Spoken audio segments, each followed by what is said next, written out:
It's now 16:33 hours here in Dublin on the 9th of January 2021. We already feel like we've been through a full year since New Year already. It's only 9 days. But this is what happens when you're having fun. Donald Trump is nowhere to be seen. This is partly due to the fact that a decision was made by pretty much all of the mainstream social media platforms that they are now publishers and not just platforms. This is a very important step nationally and internationally, because if the platforms or the social media outlets like Twitter have decided now that they're publishers, this means that in this very rash move of theirs, they're now leaving themselves open to possibly billions of euros and dollars of litigation from people who have been defamed by Twitter or Facebook or these other platforms that have decided to shut down Donald Trump. That is aside from the fact that it is indeed a very dangerous precedent whereby now, effectively, now that Trump is not getting a second term, and we'll talk about that shortly, social media have now all decided to just shut him down. Yesterday we saw something published by it was actually, I thought it was a spoof, but it was actually published by the Chinese government talking about their success in socially reconditioning and sterilizing the Uyghur women of Xinjiang. This is what we're up against. People say, oh, it's a conspiracy theory and all of that. Yeah, well, it might be true. Don't forget there was World War One and World War Two. Something happened to make those occur. There was something behind the Great War and the Second World War that made them happen. These things do happen. Sometimes we have cataclysms, and this is what appears to be opening up now, at least in terms of social media and in terms of the mendacious influence of the Chinese Communist Party. But it doesn't matter, because we'll win. We'll win because we're anarchists out here. We're not following this set narrative that's coming from either Beijing or wherever. The reason why, particularly in Ireland, the alt media has become so powerful and effective is because we're all individuals. Many of them are like myself, are not interested in money. Many of them are interested in money, and this is a personal observation only. I'm not telling people what to do, but I would make this personal observation. When you're looking for money, you're subject to other people. I brought litigation in Howth. I brought 3 judicial reviews in the Howth Peninsula. I was not looking for money from anybody. I will not look for money from anybody because I represented myself. Back in 2016, a rumour was circulating around Howth that I was not, one particular imbecile said to me, I heard you can't take your case unless you use senior counsel and that you're fundraising for senior counsel. So when he found out that I had been granted the leave representing myself, he said, well, I got it wrong this time. That's okay. I said, where'd you hear it from? He got a bit more coy when I asked him that particular question. He still hasn't answered yet, but I'm sure he will in due course. Anyway, speaking for myself, my advice is don't go looking for money. You have people saying that they're fundraising for litigation to take constitutional cases. If your case is strong enough, you should be able to either represent yourself, or the top lawyers will want to get involved and take it on for you free because they want to have their name attached. Even if the case isn't successful, they want to have their name attached to interesting jurisprudence. Within legal circles, if people don't realise this, you don't have to win all the time. It's good to win, but you don't have to win. You have to be seen to be doing it. This is the trick that Trump has as well. He's lost the election. We're coming on to this. He has lost the election. And some of the tinfoil hats are still saying, well, he might be able at the 11th hour to do X, Y, Z. He's not. He's lost because constitutionally Congress has the final call on it. They had that call, and by the way, the problem for them now is that that's irreversible. Congress cannot reconvene and say, well, we were sorry, we'll give it to Trump after all. It's over now. And Trump's political career as president is winding down. That's the fact. Trump knows that. He's a realist. On a slight digression, one of the reasons why I have such a problem with the freetards, for example, is because they're not realists. They're living in a fantasy world. You read their paperwork, you read their affidavits, they're using these wacky terms like I am a son of Yahweh and blah, blah, blah. And that's not going to save the farm in Roscommon. And it hasn't. I believe strongly, and it's a tragic fact, that if those people in Roscommon had not used Treeman on the land techniques, they'd still be there now. they'd still be there now. But it won't be tolerated in the High Court or the District Court, the Circuit Court, Court of Appeal or Supreme Court. This country will not tolerate free man on the land tricks like that. And they're right, because it's fantasy, it's not realistic. People are still, a few handful of people are still, the Dale Gribbles are still fantasising that Trump is somehow going to pull something off here. There's a grand plan and he's going to become president again for another 4 years. That's not going to happen. It's unfortunate. I regret it, in one sense, but it's not going to happen. I had been sitting tight watching what was going on with Trump and reserving my position. I had thought that Congress would do the right thing, because obviously they have, what we're seeing now is that they did the wrong thing and they're going to pay a high price for that. But, and what I mean by that isn't even an incitement to violence. I have to be careful now. We all have to be careful. I've never incited violence. I'm very anti-violence. But what I mean by pay a high price for that is that they're all probably going to lose their seats. And what is coming in, any presidency that comes in after the 21st of January this year is a travesty. Thomas Sheridan made the point in one of his public videos, it will be profane. So even though Trump has not won a second term, what's going to happen after Trump leaves office is it'll be profane. That's right. So this is the dichotomy between something being legal and lawful on the one hand and being right on the other hand. We do have verdicts in the courts which are legal and lawful, but they're not right, they're not fair. We see that. And you know, this is what's coming in with Trump. One of the observations that I made, I was talking to people, I've been talking a lot to people, although I haven't been posting on social media about it, since the election on the 4th of November. I think, or the 6th of November. I was never good at dates. Well, one of the things I've said privately to people is that Donald Trump is now in a transitional stage. He's making a transition from being the US president to being the most prominent political dissident in the world. That is happening, and Trump doesn't even have any say in that. He is becoming a figurehead in arguably a more powerful way than he even could when he was president. And this leads on to something else. Maybe it's for the best. Trump's agenda when he declared himself as a candidate in 2016 was to blow a hole in this complacent, decadent, rotten system. Well, he's done it. He did it over the 4 years of his presidency, and he's doing it now to an extent that is simply off the scale.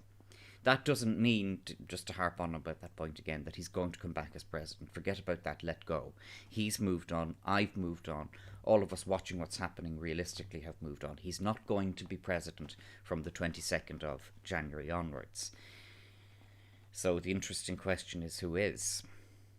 Some people, some of the occultists have observed, and I would agree with them, that when they were trying to think, even at that subliminal level, about what's coming, they drew a blank. They didn't see Biden as president. And this is still the case. The occultists are saying we don't see what's coming here. And that's quite unprecedented.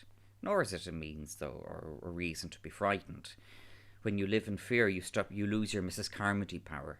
Mrs. Carmody in The Mist was a brilliant character and very underplayed and doesn't get the, even in critical terms, get the recognition that the character deserves. Mrs. Carmody's one strength was that she was devoid of fear. I have to hand that to Gemma O'Doherty. Gemma O'Doherty is devoid of fear as well. Absolutely fearless. So is John Waters. When you're fearless, then the whole world is at your fingertips. The immense power that you have when you are fearless, this is what the psychopaths, the globalists, don't want people to realise. The immense power that you have when you're fearless can defeat anything. The globalists, RTE, the Irish Times, Ebun Joseph, Varadkar, Micheál Martin, Stephen Donnelly, all of those horrible scumbags who still tenuously have their hands on the reins here, want people to live in fear. But it's running out here. Okay, we're dealing with cheese brains, as Thomas Sheridan calls them. Yes, that's true. So the idea that there's going to be this mass awakening, that's not going to happen. But it's like you have this large, pardon me for being so vulgar about it, this large herd of sheep. And the sheep have been herded by RTE and the Irish Times. So it's our job here in Altland for us to push RTE and the Irish Times out of the way and for us to herd the sheep. Doesn't that sound arrogant? But it's actually truthful. So in 2020, I watched the general election in Ireland, which in its own way is as significant. Okay, Ireland's a small country, but in its own way as significant as the US general election later in 2020. And I made a decision that I would never run for any office in my life. Um, the Irish people by 2020 and by that general election this year had an opportunity and had more than enough information to tell them that they needed to get rid of Fine Gael. That was their one thing, and this reflects my broader principle and my broader way of working. Focus on one thing. I'm focusing now on mainstream media, for example. I'm not interested in politics. I'm not interested even, this is great, gales of laughter, I'm not interested in court cases. Court cases have their uses, but they're like a rapier. They're like a particular type of tool that you use, but you only use them in a particular situation. Much broader and more powerful is focusing on the media. That's what matters. Focus on the media, focus on grabbing that large herd of sheep who I referred to. It's condescending of me to put it that way, but I can't think of a better analogy. Grab that herd of sheep and push these malign shepherds, that is RTE, particularly the Irish Times, the other ones, push them out of the way. That's what we're doing. We're winning this. If RTE came out with that ridiculous thing from John Waters, The Truth Matters, that's come from fear on their part. They're afraid of us. We're not afraid of them. Why are we not afraid of them? Because we don't need the money. They're all careerists in RTE. They're all on good pensions and good salaries. Well, let's see how that one works out. RTE, in 2020, RTE became synonymous with lies. They won't admit that. The Irish Times won't admit that. This is the same way that social media is suppressing Trump. So social media suppressed Trump. Great.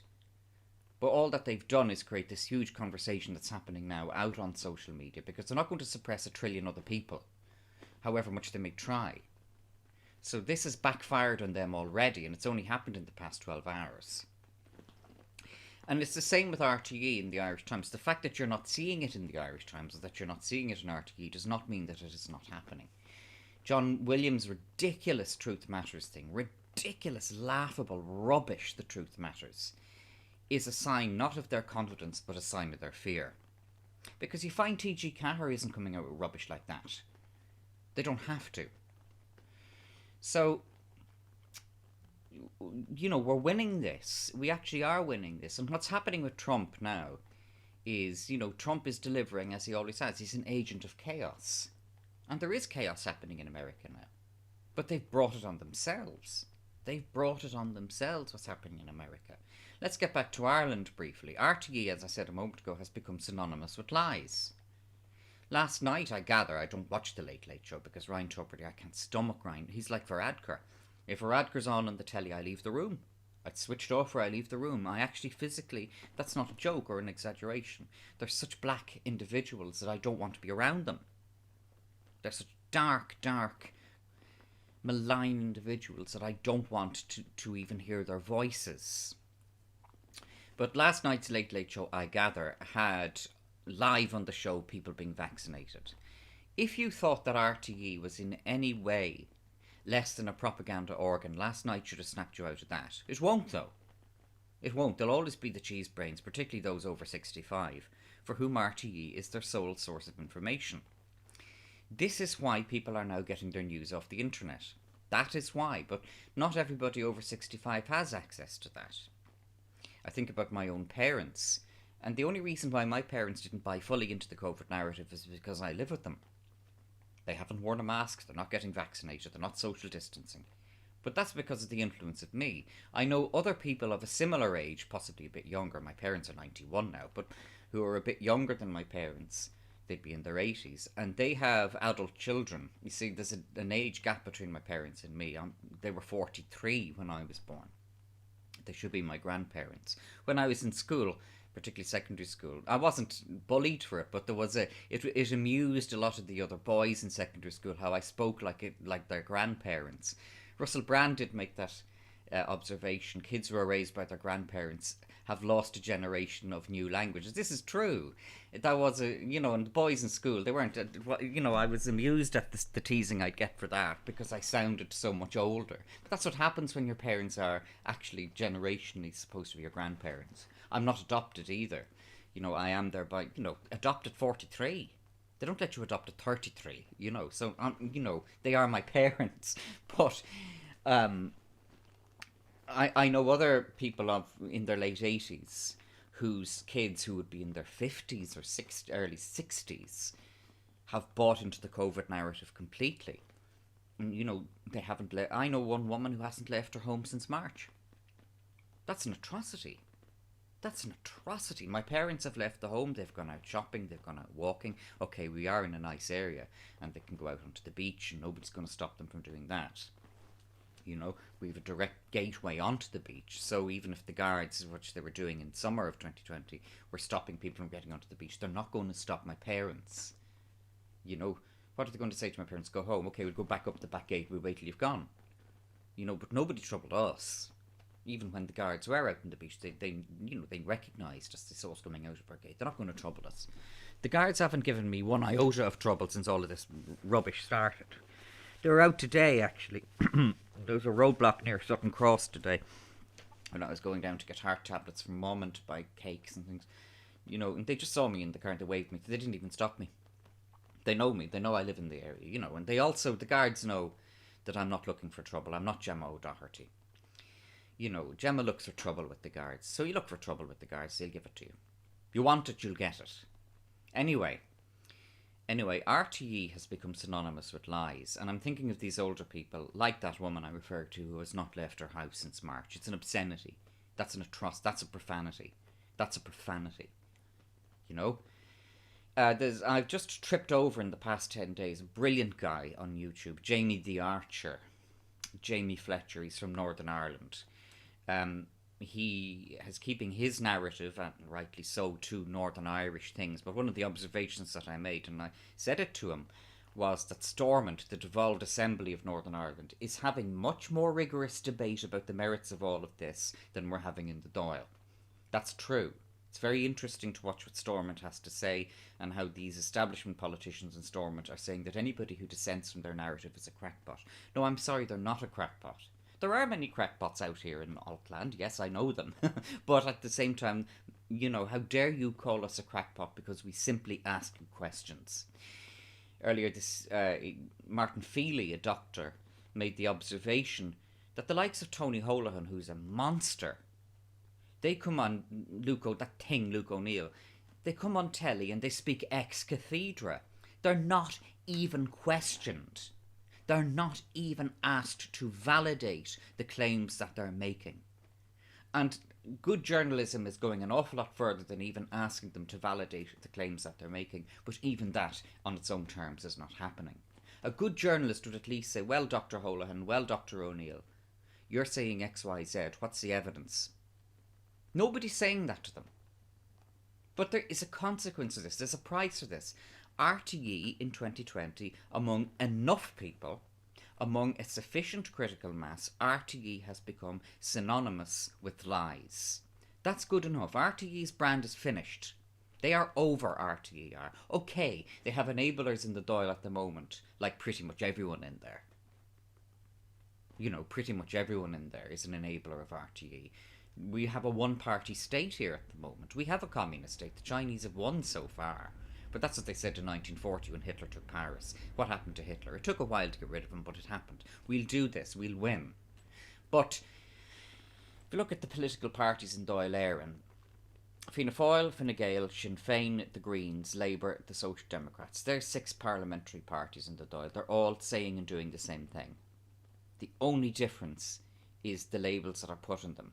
People before, oh God, Richard Boyd Barrett, they're all coming out with the same thing. There is no politician of any significance. Now, I may be maligning one or two of the independents. There's a guy from Clare who's good.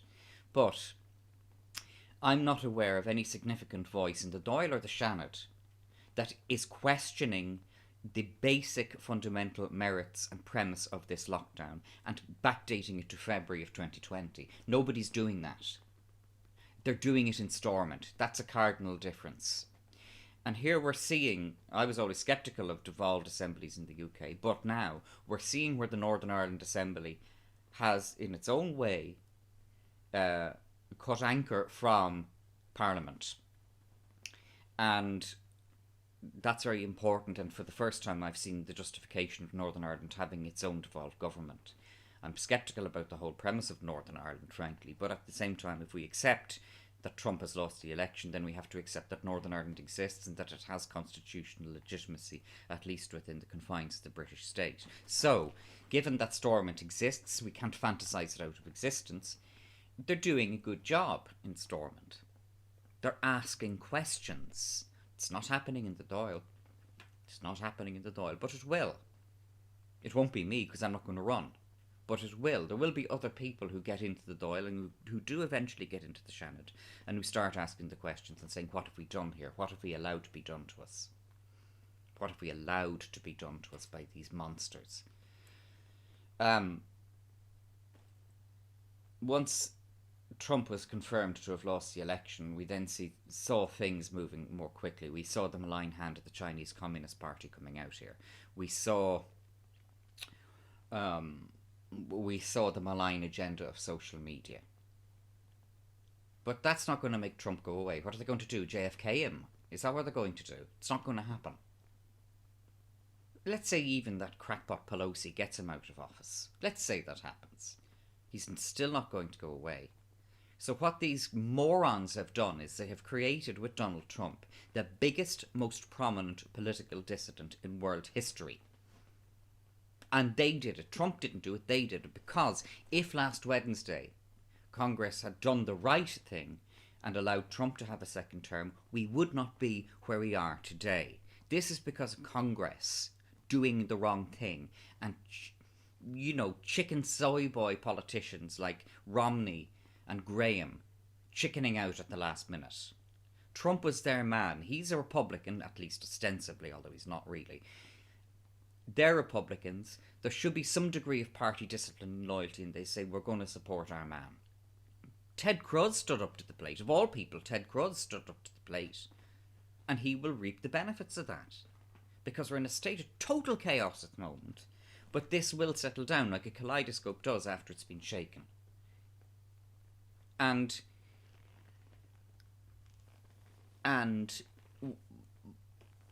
the Biden presidency, whatever comes, it's going to be profane. It's not going to be legitimate. There is a swirling spectrum of chaos opening up in front of us here. I would call it a portal. Since Wednesday, we've seen this portal open up in front of us. I don't joke about that. There is a portal opening up in front of us here. Who knows where it's going to end? Who knows what's happening with Trump now? It's important not to be hysterical either. Some people are all talking about, Trump getting into a spaceship and this kind of thing. No, Trump is at the moment kind of somewhat silent and we don't know where he is. He's still the president, by the way. He's still the president. President Trump at the moment is somewhat a little bit incognito, but that doesn't really mean anything. And it's important for people to know that they don't know. Here I am in Ireland. I don't know what's happening. Trump, we don't know what's happening there. But it's important not to be hysterical because, again, these monsters and psychopaths, they feed on fear, they feed on hysteria, they feed on irrationality. Be rational, be fearless, don't be hysterical.